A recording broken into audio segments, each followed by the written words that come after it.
We associate liver disease with alcoholism often, but what people don't really realize is that sugar and refined foods, and then all those things we just talked about, all together can become a big issue for people. So it's spring. People are looking to detox their liver, and they're always searching for the best supplements to take. And you've told me that there's a couple of ones that you want to talk about. So let's get to it. My top three are N-acetylcysteine, otherwise known as NAFLD, SAMe, and milk thistle.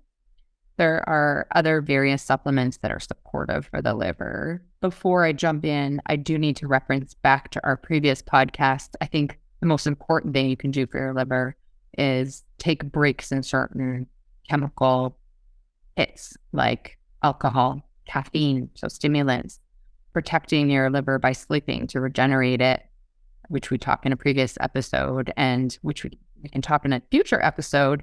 Avoiding foods that are high in pesticides and looking at your local environment, perhaps getting a Brita filter to filter out heavy metals or a reverse osmosis. So having cleaner water, getting rid of chemical products in your home. So all those things will reduce the liver hit load. And people who have sluggish livers, or they're feeling tired and bloated and not quite well, and getting migraine headaches as an example.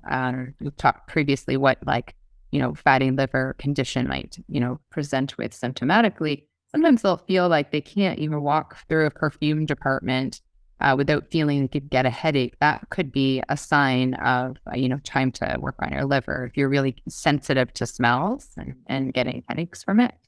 That's a great tip, Tanya. I love that.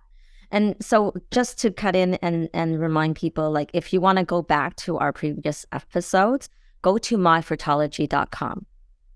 We're talking all about liver this month. April 19th is World Liver Day. And it's very important because liver disease is an emerging condition or issue, I should say, amongst not just people who drink alcohol. We don't drink liver, sorry. People overdrink. We associate liver disease with alcoholism often, but what people don't really realize is that sugar and refined foods, and then all those things we just talked about, all together can become a big issue for people. And we live a lot more years on planet Earth, so our liver does get a little bit hit with all these toxins longer. And if you can keep your liver clean and support it, you'll feel better and more energized and vital, and have that pep in your step, continued pep in your step as you age. And acetylcysteine could be a supplement you turn towards during a time that you've been told that you have fatty liver or high liver enzymes. Let's say your doctor has told you, or perhaps you have the symptoms of liver sluggishness, or perhaps you are trying to get pregnant and you have polycystic ovary syndrome or endometriosis. These are times that N-acetylcysteine can help not just regenerate the glutathione in your liver to support your oxidative stress. So oxidative stress is like when you have too much chemical load in your body and your liver can't handle it. But we can support that so that then there's less hit on the ovaries, less stress on all your organs. But the ovaries are protected by nutritious foods and sometimes additional supplements like N-acetylcysteine. It's hard because there's conflicting research around it. Sorry, go ahead. No, I'm sorry. But in terms of the ovaries, yes. But I also see people taking NAC if they've had implantation failures, or if there's any autoimmune issues. Do you want to speak to that?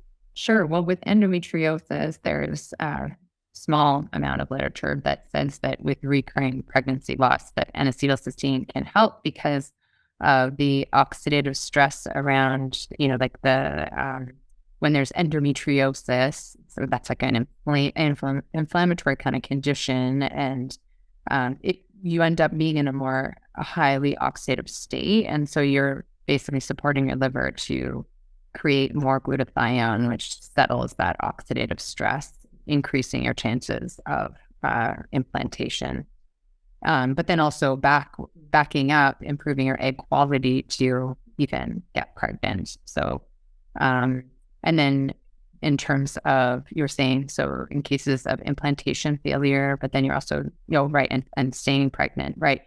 So that's such a debatable topic. We always talk about this, like, is it the embryo quality and the egg quality, or was it down to like the actual implantation? What we do know is that there's not enough evidence to say that it's going to help you stay pregnant, but it's not harmful. Like if you are on it, because you're previously on it, to try to get pregnant, improve your egg quality, that would be one supplement you could stay on through the first trimester safely. And there is research to say it could potentially improve your chances of staying pregnant and reducing your incidence of recurring pregnancy loss. Now, whether or not that's because it improved your egg quality or it's actually helping you stay pregnant, that I don't know.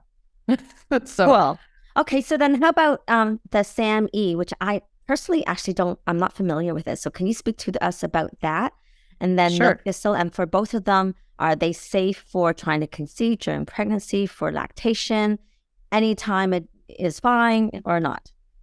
So SAMe also has conflicting, it's like S-adenosyl L-methionine. It's like a very long and drawn out word.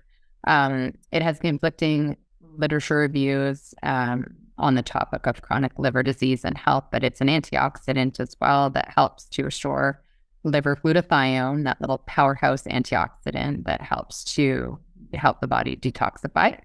And it's been shown with more evidence to be an alternative for NSAIDs for joint pain. That actually has some solid research behind it, which is kind of fascinating. And women who this is a medical disclaimer before I make this statement, because when you're pregnant, technically, it could be safe, but you definitely have to speak to your healthcare provider. Some people will have PUFs or liver issues in pregnancy, and they get all itchy and they can't, break down bilirubin and eliminate it, and they go all yellow and jaundice. And there are medications for that. If they're not working, SAMe can be helpful, the literature shows, and it can be an alternative. But that would be very individualized case. I wouldn't want to just blanket statement that and say, you've got that condition and itching and urticaria, go on SAMe. But I would ask your healthcare provider if that's an alternative for you if the other medication is not working. So it's fascinating. And it's helpful for patients. I kind of dawns on me for patients who have, let's say, low mood, because it can be helpful for anxiety and depression combined with, or just lack of energy combined with joint pain, and then that liver picture that we've talked about previously.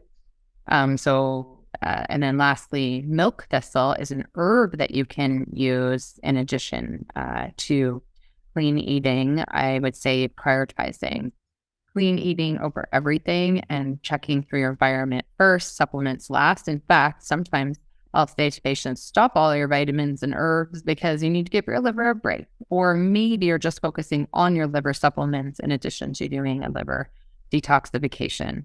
So that might look like just taking a break from multivitamin minerals and anything you're taking so that, we can get your liver to be functioning more optimally so that then you can absorb those nutrients later. And so how long are you taking breaks for? A month. Okay, cool. Sometimes a month, 4 times per year. It's variable. Just depends on the individual and their kind of picture.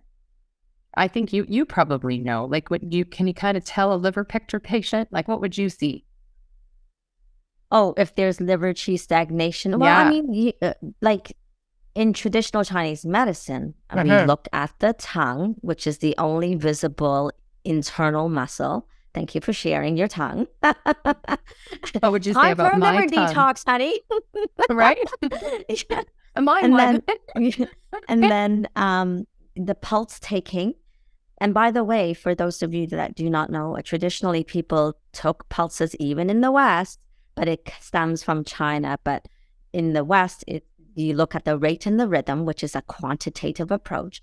In China, it starts off with both qualitative and quantitative. So not just how many beats per minute, what the rhythm is, but also how it feels underneath the fingertips. Because this art and science was developed, thousands of years ago, way before any of those diagnostic fancy tools that we have going. So all of this will tell us as well as symptoms. So we base also on the symptoms, and then also like by palpating the abdomen and looking at the face, looking at the skin color, right? The tone, just the health of the skin and the overall health, which includes menstrual health.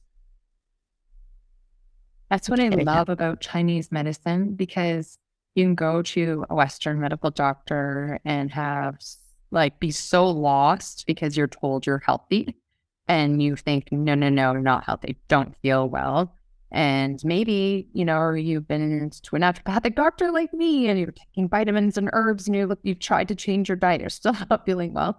I feel like acupuncture is such a good adjunct because you can kind of really do a lot of restoration and get a good diagnosis and then hone in on treatment. So it's fun to have. Thank you. And it's really about doing detective work and looking at all aspects of your health. So by the way, we talked about menstrual health, the health of the skin, but the health of your bowel movements, health of how you're peeing. So peeing and pooping, all things that comes out of your body, which includes like mucus and phlegm and vaginal cervical mucus, like all of that gives us insight as to how healthy you are. And, the more symptoms there are, then the less balanced your body is, which includes, liver imbalances. But there can be other imbalances like the spleen and stomach, the kidneys, the gallbladder. There's so many different ways we can look at it. And our bodies, I always say that, whatever your symptoms are basically giving you a clue. It's like, and it's going to knock louder on your door if you don't pay attention, because your symptoms will likely get worse. Oftentimes we expect symptoms to just get better on its own, but typically it's like, no, we actually have to be proactive and doing something to help your scenario. And that's with anything that people come to us for, whether it's pain or fertility or menstrual issues, or I don't know, you mentioned rosacea before, or immune system, immune health, right? All of that. So what I find that's so helpful is the patients want to know what's wrong with me. And it is helpful to have a diagnosis. And in Western medicine, we're very happy to diagnose and figure out what it is. But if you can't figure it out, it can be very frustrating, because without knowing what's going on, it's hard to kind of blame it and then tame it. And so it's like name, blame, tame, Nice. Name it, blame it, tame it. And, and obviously treat it would be like, I think the biggest key. But in order to do that, it's hard. And no, we're not our diagnosis. We should not be defined by our diagnosis, but it really helps to know what it is. And if you don't have a Western diagnosis, a Chinese medicine diagnosis can really help you hone in on your treatment. Right. Especially when you don't have, like, you're looking for a diagnosis and you can't even get it because all the tests looks as though you're normal and healthy and you feel like horrible. Yeah. So sometimes starting there then gets you a Western diagnosis, because it's like, oh, the Chinese medicine doctor figured out based on these symptoms, I should go back and check my liver, as an example. Yes. Whereas the Western doctor might be like, oh, you're tired just because you are too stressed and you need more sleep. Well, that might help, but maybe it's looking at the actual liver is the reason that you're feeling that. And the Chinese medicine doctor picked that up right away.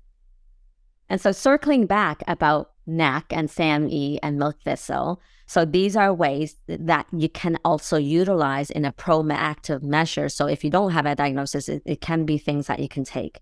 But you know what? Don't just take anything on its own, to be honest. Like, I think it's really wise to choose a health practitioner that you trust, that can guide you to this. And whatever we say and whatever we speak to in all of our podcasts, it's not meant as medical advice. It's a great starting point for you to get the information that you need. So you're armed with, information that is based on research and our experience. And then you go from there and go to your healthcare providers. And if you don't have one, and if you're local, certainly you are more than welcome to reach out to us at Alive Holistic Health detox.ca. And this concludes our podcast, and we hope that you loved it.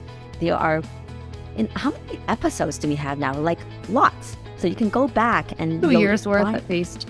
Yeah, it's awesome. So and we're doing this for you because we want to provide you with all the information that you need versus going down that, internet rabbit hole of searches, which often is quite depressing.